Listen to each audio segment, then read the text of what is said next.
I was involved with Karen Marshall. She was my partner at the time. She was executive director of the center. Actually, I don't think she was. She was the associate or something. She was under Scott Fulkerson. So I really wanted to be on the Pride board. Excuse me, I wanted to be on the center board, but I couldn't because my partner was a part of the administration. So the next option was Pride. So I just kind of fell into it. I was looking to do some community work to give back in some way, and this seemed to be the way. And it was just the most wonderful years of my life. It was a fantastic experience.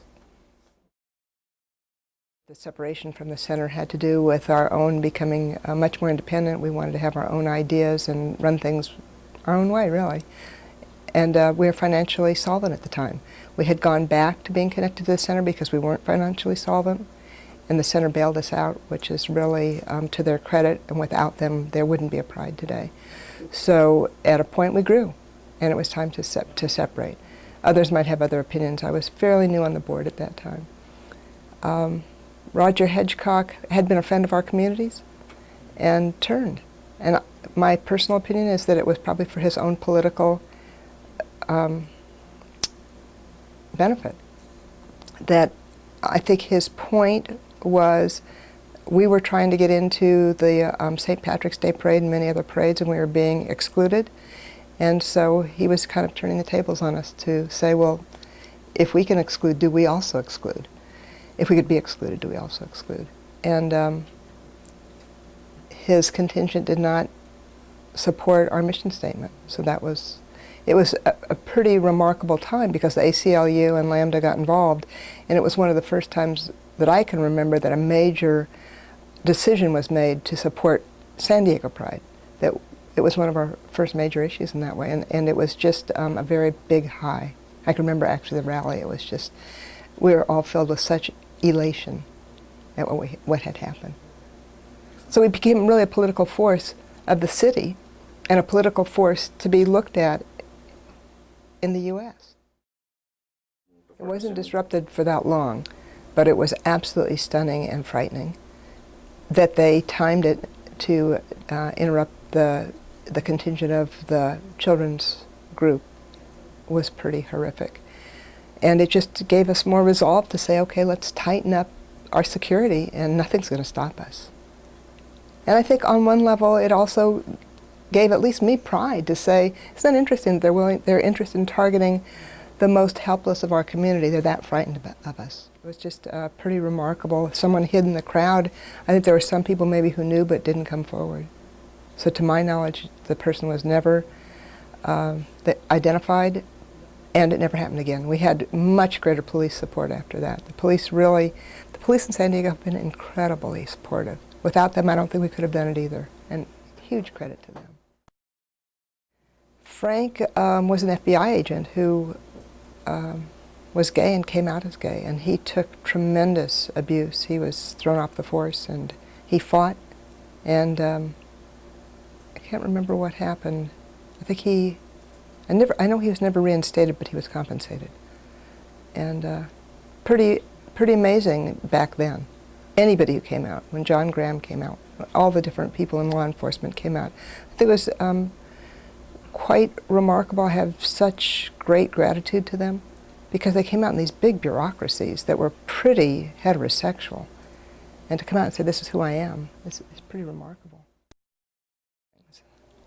I remember the camaraderie we had, which was so wonderful, that each person's voice was to be heard, and yet no one was to put anyone down. We were all to be respectful and kind. I thought it was like a family.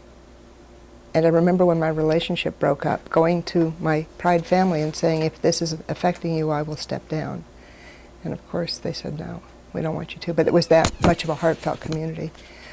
The other thing is how we broadened ourselves. Pride at the time was really Pride here in San Diego. And it was my impression that it was important for us to join the world. We were a large enough Pride, and we had a lot to offer. We had a lot of money. So that it used to be that Doug Moore was very involved with Cappy.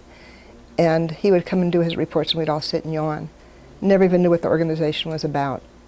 And it seemed it was time for us to figure this out, join become a full member of the organization, that we would bring most of our board, or quite a number of members of the board, to those organizational meetings, that we became a very pivotal force in that regional area, that we then become a part of Interpride, and that our pride be represented and be well represented, well heard, well respected, and that we began to give scholarships to people of other countries and people in need. So we really expanded ourselves from being a local group to an international group with an international voice.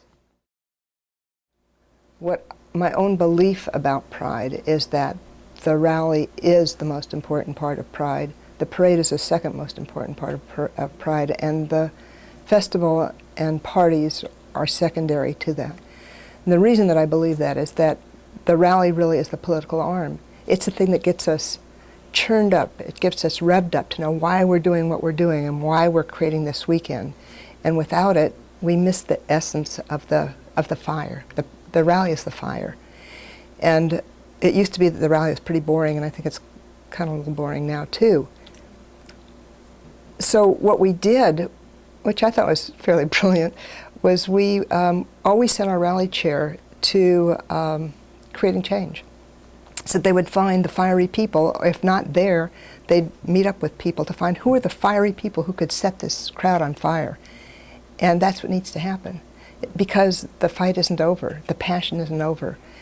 We'll never be lost.